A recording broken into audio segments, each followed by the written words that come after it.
It's funny, last night I was watching the Nintendo Direct and randomly Dying Light 2 came up. I was not expecting it at all. I will say that this was not on my bingo card for this year. I was not expecting this game to be launching on the Switch, especially on release day. That's just insane to me. But today, you know, we have a job to talk about this, so let's do just that. I mean, we all know about Dying Light 2, but what separates this version from the other versions out there? This version of the game will run as a cloud version for the Switch, so think of something similar to how GeForce Now works on your PC. This is basically the Switch's version of that. And from the looks of it, the game seems to be running at 30 FPS.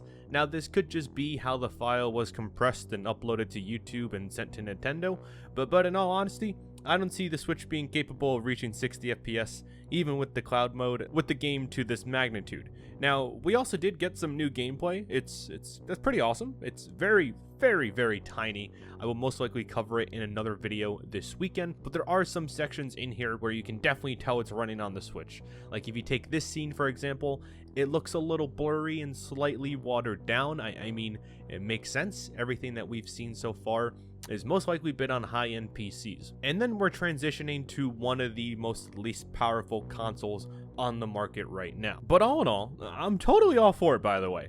If the game runs properly, I mean, it's expected that the graphics are going to take a hit. I mean, we just saw that. There's no denying that. But if we do get a solid port like we did with The Witcher 3 to Switch, then I'm good with it.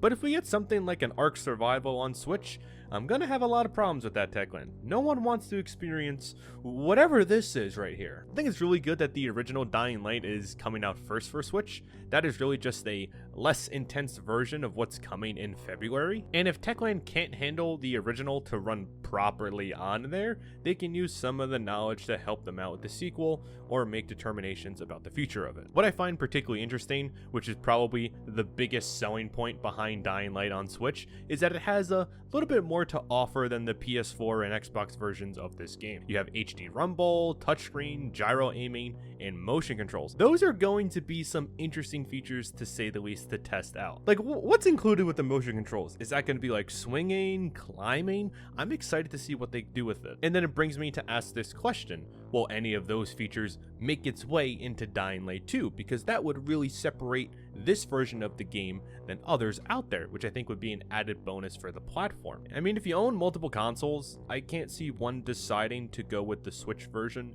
over others, especially that you're going to be heavily using your internet in order to play it on Switch. Feel free to prove me wrong, but that's just how I see it. And then also on top of all of this, we also got an announcement trailer for the Switch for the original Dying Light. And honestly, by the looks of it, it looks better than what I expected. I was expecting stinky poo-poo. I really had no expectations.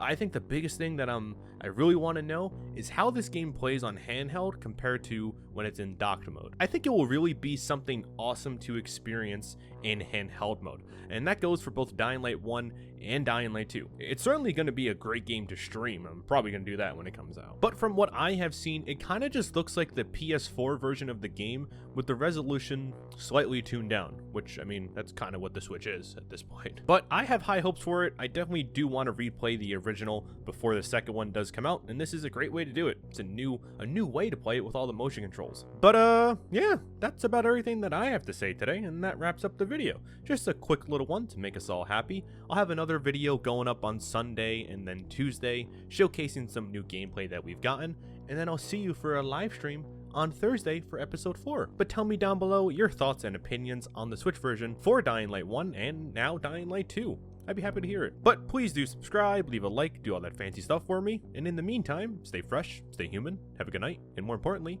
good luck.